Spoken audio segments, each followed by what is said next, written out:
Hello, welcome back to Frequently Asked. Such a fucking mouthful. Try again. Hello, welcome back to Frequently Asked Questions. I'm your host. What the fuck's wrong with me? The questions are here and I'm going to answer them here. Ben, why do I feel so paralyzed to do anything fun or that I want to do? I call it happiness procrastination. If you have a plan, if you want to, whether it's doing something fun, whether it's starting a business, whether it's getting in shape, if you know you want to do it, you know you can do it, you know it'll be good for you, but deep down subconsciously you don't think you deserve to be happy, healthy, successful, or enjoying your fucking life, you will make excuses and put it off. You will listen to the negatives instead of the positives. What can I do to heal from trauma while still living in a toxic household? You can predict it's really good to have a spinny chair to do this. You can predict your parents. A narcissist you can predict. If you said, I'm having a baby, I'm moving out, I'm moving country, I'm changing a new job, whatever it is, you know what their response will be. No matter what conversation or situation you bring to them, you know how they will respond. And that gives you power because they live in this little bubble where they have to be the victim and they have to turn everything on themselves. And outside of that bubble is your life. How do I stop myself from shutting down when in a disagreement with my partner? You shut down because you never won an argument with your parents at home. So it's safer. You think you're protecting the relationship. If you shut down, you think that by putting up a fight, which is just speaking your mind, by giving your side of the argument, you think you will lose and it will always end bad for you. So you need to understand that you deserve love. Why do I always feel like I'm going to get in trouble literally all the time? Because even though your childhood was toxic and unhealthy, you survived. You came out the other end. So when you look back at the evidence, your brain thinks, that's a safe place. You came out, you survived. Of course, it's a safe place. So as an adult, when you have peace and safety and love and happiness, or just nothing going wrong, your brain says, this is so dangerous. Here are some bad thoughts. Something bad's going to happen. You're in trouble. When you're used to feeling like you're the one in the wrong, and then suddenly you're living your life instead of being an extension of someone else, that negative voice creeps up more. That's how you know you're healing. The negative voices come up more. Why do I always say sorry even if I'm not in the wrong? Same sort of thing. You never won an argument as a child. So if you say sorry, you win the argument and it saves the relationship, even though it costs you. Costs you your mental health, costs you giving in and not speaking your mind because you just want the relationship to work. When you're in an argument with your partner or a friend, you need to understand that it's not you against your partner, but it's both of you against the issue. You say sorry because you hate the silent treatment. And when you had silent treatment, there was so much tension and anger and you felt so unloved that you had to apologize to make it up to them, to feel loved, to feel like a good child. Why does our brain suppress memories? Can we access them again? So 2 reasons. Number one, I've done a video on this so like 2 days ago, so it's a bigger explanation there. Number one, we're not supposed to remember everything. It's not all important stuff. Number two, every day is going to roll into one. It's all going to feel the same if every day was the same. If every day you were made to feel like shit, then you're not going to remember one thing specifically. Again, I've done an extended video on that recently this week. Can we gain access to them again? Yes. This is a big exercise to go into, which I'm not going to say book a one-to-one with me, but I cover it in my books too, and I've probably got videos where I mention it somewhere, but it's sitting in silence. So if you come across a video where I talk about sitting in silence, then it'll be a long video, but it'll teach you that. Was that a shit answer? Why do I always act out to the people I'm closest to? You don't feel like you deserve love, so you push people away to self-sabotage because you'd rather hurt yourself than someone else hurt you. It's just the control. You'd rather be the one doing the hurting, so it doesn't feel like someone's hurting you. You push people away that are closest to you so you can go back to feeling like a piece of shit about yourself and feeling unlovable because you spent so many years there, so it feels safe. The thing that helped you most to heal from your trauma? I had a spiritual awakening, manifestation. And it's not nice to talk about because manifestation is you create your reality. And everyone's here because they had a bad childhood. So it's not a nice thing to talk about. Manifestation changed my life. That's all I'm going to say. How did you feel becoming a parent after your childhood? Sometimes it brings it all back up. You hold a baby in your arms and you think, how did my parents do what they did or say what they said? There's something so small and innocent. And then every 6 months your child grows and it takes you back and you get these flashbacks. But we give the love we never received. I always wanted to be a parent because I craved that parent and child bond. And I'm still a child too. Why is it hard to talk to my parents about my problems? Because they are the problem. Even if they're not, right? Even if you have problems which is unrelated to your parents, and your parents think they are the best parents in the world. So for them to actually have to listen to you and give advice means they have to put effort in to be a good parent when they already think they are. So it's pointless for them. Why do I still want my parents to want me after everything they've done to me? Because you want to be loved.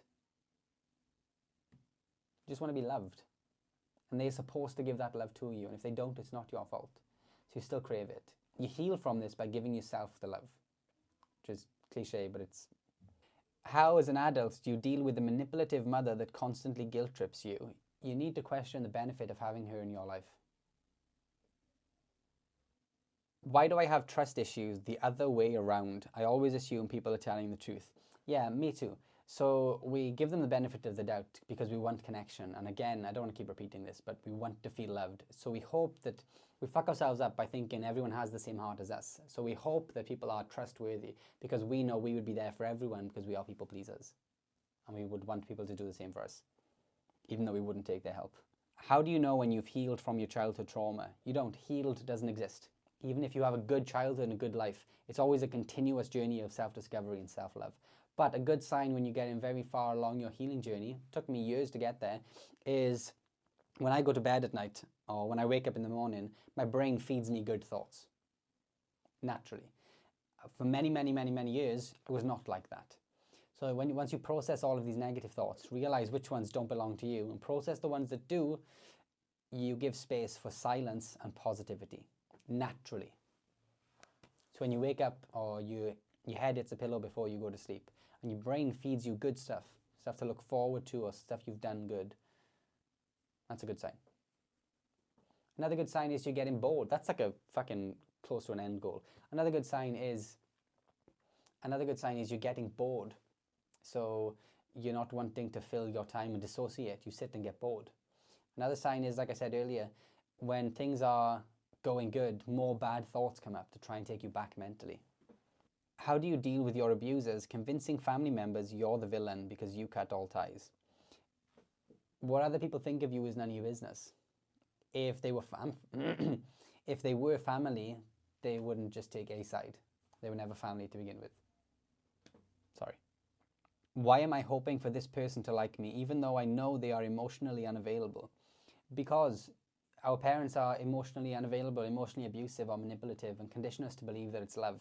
So when we meet someone who treats us the same way, we think, oh shit, this is love. So we want it. What to do when parents won't respect boundaries about your kids? Here's a bit of motivation. If you keep your parents in your life and they're not very nice to you, then your kids see that, because you are the role model for your kids see that it's okay to keep someone in your life when they're not very nice to you. You have to question the benefit of having them in your life. Have to. For your kids. How do your one-to-one sessions typically start?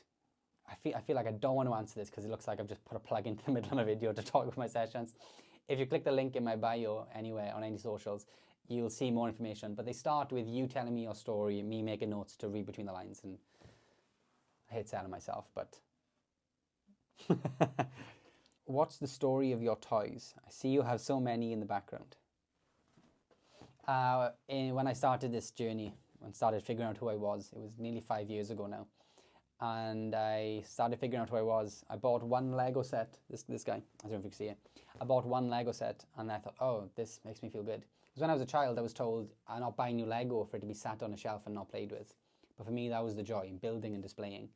So it helped me figure out who I am, and still does. I ordered 2 figures before this video.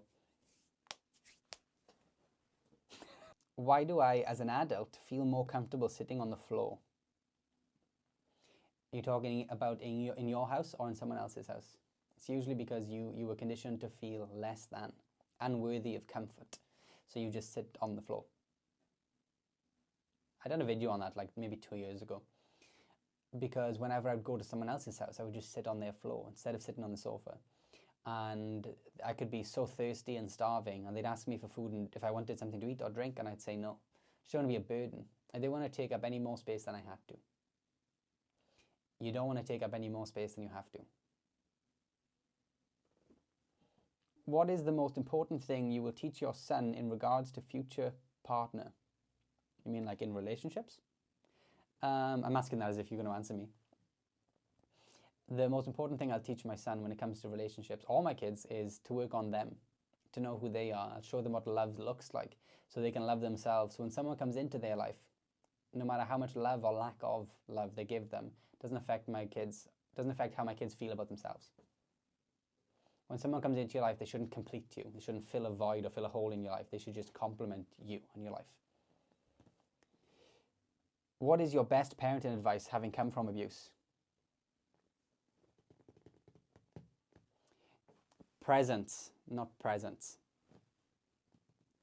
Presence, not presents. Your kids just want you to be here. Your kids could have 2 fucking sticks, stones, instead of all the toys that... don't get me wrong, my kids have a lot of fucking toys.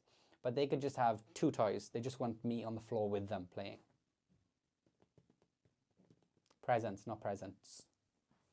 The last question, guys. How do I cut one parent out and not the other? If the other parent is the parent that you think they are, they will still have contact with you if you cut contact with the other. If my kids are grown up and they say, Dad, I don't want to speak to Mom anymore, and hopefully still married, then I would still have contact with my kids because they're my kids and they come first. Saw's wife. Thanks, guys. If you follow me on Instagram, I will post a story maybe in a week or 2 to get more questions from you. And I'll post them here anonymously and answer them. Hope this has helped. See you all soon.